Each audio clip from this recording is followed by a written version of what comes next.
Hey guys, welcome to the Massive Iron Channel.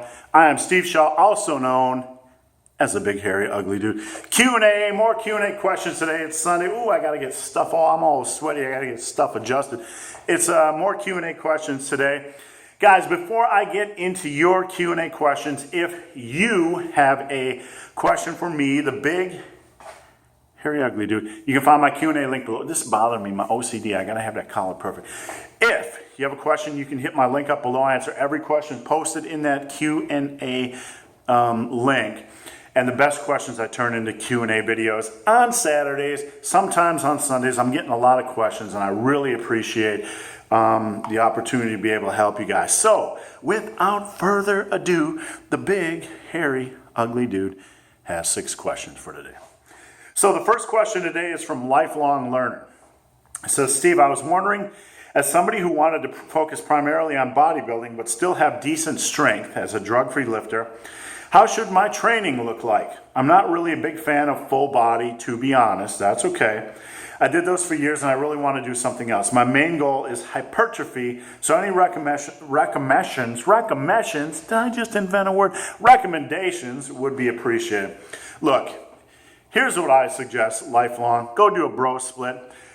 We talked about this in the forum thread, but I know there's a lot of backlash. The pendulum used to be over here. When I was young, it's like, only do a bro split. Now it's like on the internet and YouTube, it's like, only do full body workout. They're super optimal. Look, I'm going to tell you something, and this is reality. And you can make your own educated decision. I am one of the biggest proponents of full body workouts because I think they're good for beginners. But after 6 to 8 months, I prefer you transition to an upper-lower split. They take less time in the gym, they're more enjoyable, etc. And from there, once you've built a strength base, move on to a split so you can work on weaknesses or whatever, or stick with an upper-lower. I don't care. But look, I'm one of the biggest proponents of full body workouts. Back in 2007, when I was on forums like I'll Pump You Up and Muscle and Brawn and Muscle and Strength and even bodybuilding.com, when I was on forums pushing full body workouts back then, I was hyper attacked. No one back then was talking about full body workouts. And I'm not trying to pat myself on the back. I just want to put some perspective here. I was one of the guys that was talking about full body workouts when they weren't popular, when there wasn't a bandwagon for them. So with that perspective, with that ground, with that baseline, with that ground floor built, it's okay to do a bro split. Here, I have some insight that 99.9% of people you watch on YouTube don't have. And here's the insight I have. I work in the industry. I deal with hundreds of transformation stories. I've dealt with hundreds upon hundreds of natural transformation stories. I've dealt with interviews from bikini competitors, figure competitors, and hundreds upon hundreds upon hundreds upon hundreds of natural bodybuilders, and not just champions. I have been in the same gym as Doug Miller. I've been in the same gym as federation heads. I've talked to pro bodybuilders. I've trained with Ronnie Coleman. On the other end of the spectrum, I've trained with Donnie Thompson. I've been there. I've interviewed Frank Zane. I've interviewed top female IFBB bodybuilders. I've interviewed the full gamut. But with that, some of them were on, AAS, but 90% of the people I've interviewed were naturals, transformation stories, bodybuilders, figure competitors, whatever. And I'm going to tell you something, and this is reality. Of those thousands upon thousands of people that I have profiled, interviewed, or personally talked with, 99% of them use bro splits. And you know what? 100% of them look good. So the focus on optimization is way overblown, especially for the natural lifter. The problem with bro splits isn't the bro split. It's the fact that most bros in the gym are doing crappy exercise choices. They're using crappy exercise choices. They have absolutely no progression scheme. They're wasting their time like doing front delt raises after 200 sets of bench. They're doing bouncy bench presses. They're doing Smith machine overhead presses. Their training sucks. So, yes, full body workouts and frequency training can be more optimal from a muscle protein synthesis standpoint, but there are other factors involved, like motivation, drive, there's just too many other factors involved. And look, as a natural lifter, over the course of 2, 3, 4, 5 years, even if this 2% optimal bonus is there, which it probably is. Research shows that there is a muscle protein synthesis advantage for frequency training. Despite it being there, it's not going to matter over the course of 2, 3, 4, 5 years. So what if you gain 0.2 more ounces of muscle during the first year? Yeah, that's cool if you want to be the biggest possible natural you can be. But look, all of us are training for a lifetime. And I can tell you that if you gain 2 more ounces the first year, you're going to gain a little bit less the next year, and you're going to gain a little bit next to last year, and it's going to even out for everybody. Given the fact that all of us are going to be training for a lifetime, with that in mind, with looking at lifting through that perspective, after 2, 3, 4 years, any slight advantage for muscle protein synthesis, slight growth advantage on paper is going to even out. That's the bottom line. That's the reality. I know from personal experience.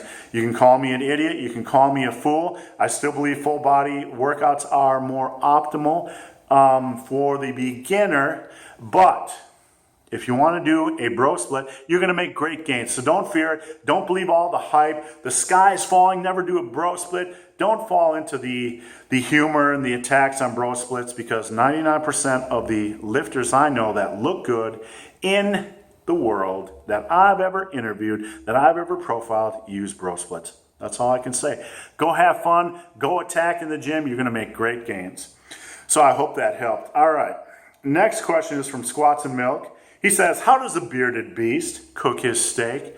Very good question. I like this. I like having a different question. Look, here's what I do.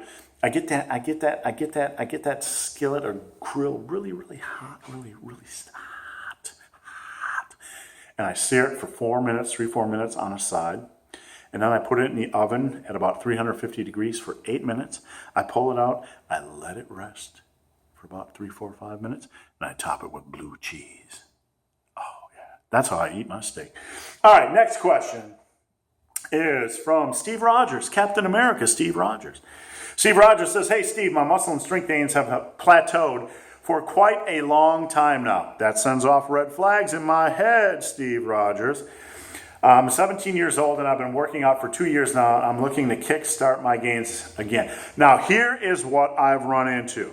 You have a lifter who's been lifting for 2 years. He says his gains have plateaued. Okay? So we know he's aware that he's making gains. This is a very common question for naturals. Gains slow as a natural, Steve. Gains slow as a natural. 99% of the time when somebody who is making gains comes to me and says, my gains have plateaued, if I ask them, what were your bench press set and reps and weight 3 months ago, and what are they now? If I look at the actual numbers, I see progress. I see progress. I see progress. It's slower progress because you are in those intermediate stages of lifting, and it will be slow progress from that point on. Now, I also know that 99% of intermediate lifters that come to me about, I'm making no progress, when I ask them what were their tape measurements on their biceps 6 months ago and what are they now, they don't know. Because they may have gained a 1/2 inch or a 1/4 inch or a 1/3 inch on their arms, but they have no way of knowing because the progress has slowed. In the mirror, it looks like they aren't making progress, but they could have gained 2-3 pounds of muscle over the last 6 months. Because when you are a beginner and you're doing things right, boom, you can gain 15, 16, 17 pounds of muscle that first year. Your strength levels can rocket up. The big, hairy, ugly dude went from a 154-pound 18-year-old with no strength at all. 18 months later, I was benching 275 for 4, 5, 6 reps. I was squatting close to 400. And when I came home from college, people were like, damn, big hairy ugly dude, look at all that muscle. You taking steroids, big hairy ugly dude? Are you taking steroids, big hairy ugly dude? I think something's fishy. But look, after that point, gains slow dramatically. So, Steve, I'm not trying to put down your question. It's just a common question. You need to get scientific. You need to take an analysis of all your lifts to see if you're making no progress whatsoever, which I doubt, or if you're just making natural, intermediate, slower progress, which you probably are. And you need to tape measure things: calves, arms, chest, quads, and you need to watch for progress over 6, 8 months, a year as an intermediate, and not month by month. As long as you are still progressing slowly, still adding reps and weight in some way, shape, or form, you're making progress. Look, a natural intermediate might be lucky to gain 30 pounds on his bench press in a year. Even at that level, after a couple more years of that, say you bench press 225 after 2 years as an intermediate. You can't continue to gain 30 pounds for the next 20 years. I bench press 275. I bench press about 315 after 2 years of lifting. You know what? It took me another 10 years to get to 400. It took me another 10 years to add 90 pounds onto my bench press. And at that age, my bench press went down a little bit from age. So look, progress is just like this: fast, fast, slow, slow, slow, and very slow. That's just the way it works as a natural. That's just the way it works as a non-natural. Fast progress out of the gate. So you need to get scientific, and you need to stop guessing at this point, Steve, because it'll really help you stay focused and say, yeah, hey, I did gain a 1/4 inch on my biceps, and things are going okay. Yeah, I did gain a couple reps on my bench, so I am still making progress. So, Steve, I hope that helped. Next question is from Rob Engleman. Shout out to Rob. Rob is a huge supporter of Muscle and Bra Nutrition, huge gainer, and he's just a damn good guy. You can find him on Instagram and Google+. I see him on there a lot. So Rob says, Steve, recently I watched your video where you discussed entering contest mode. And just to show how it's done, can you share some information concerning your nutritional approach? He's curious about fat, carbs, protein. Well, Rob, here's the thing. I'm a big guy yet. I have about 40 pounds to lose, 30, 40 pounds to lose to get up to about 210 pounds.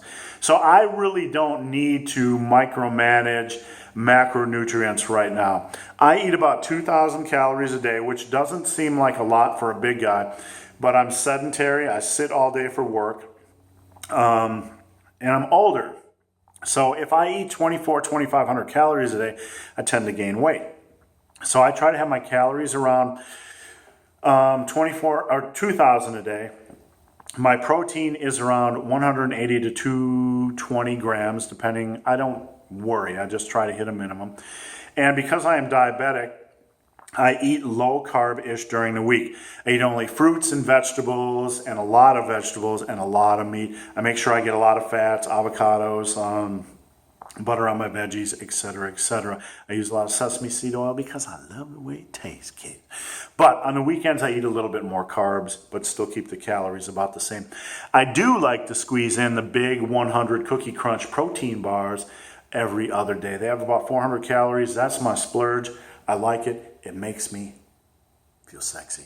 So that's how I eat, Rob. Once I get down to about 210, 215, then I might need to become a little more... I might need to dial things in a little bit more, but I'm going to have to assess where I'm at that point and then see, because it's been, honestly, since I was 23 years old since I've had abs. So this is a new journey for me. I'm going to get around 210, 220 pounds, take off, another 25, 30 pounds of fat to get to that level, see where I'm at, and then reassess and maybe dial things in. So last question in this video is from Ashley. Ashley says, Steve, it's getting hot in here. It's hot in here. It's hot in here. Steve, still training full body 3 times a week. Just asking, what do you think of doing compound movements for biceps and triceps instead of isolation movements? For example, dips and chins for my biceps and triceps. Ashley wants to know if dips and chins for biceps and triceps are okay on a full body workout. Here's my concern. Yes, you can do them. Absolutely can do them. Here's my concern. When you overwork the elbow with a lot of compound movements, because you're training more frequently, you could get elbow inflammation, joint pain, etc. So you can use those, definitely you can, but if you start to notice elbow inflammation, elbow pain, wrist strains and pains, I would probably maybe cycle the dips and chins, maybe do dips and chins one day, more isolation-y exercises the next for biceps and triceps, etc. It's okay to start a program. It's okay to try new things in a program, but what you always need to remember is if something's broken, you need to make a small tweak, dial things in a little bit, just to see if that takes away the issues, the strains, and the pain. So I hope that helped. So guys, that is it for this Q&A Sunday video. If you have a question for the big, hairy, ugly dude, there is a Q&A link below. Come on over, post every question. Don't be shy. I answer every question posted. I want your questions. So don't be shy. I answer every question posted. The best questions I turn into Q&A videos. Look, if you've made it this far in this video and have yet to subscribe to my channel, please do. I'd appreciate the support. I'm not like all these other channels that pull out all the strippers and, you know, cuss words and circus clowns and three-ring circus. I just try to give you guys good information, the best I can. So I'd appreciate your support. So guys, as always, thanks for watching. Have a great day.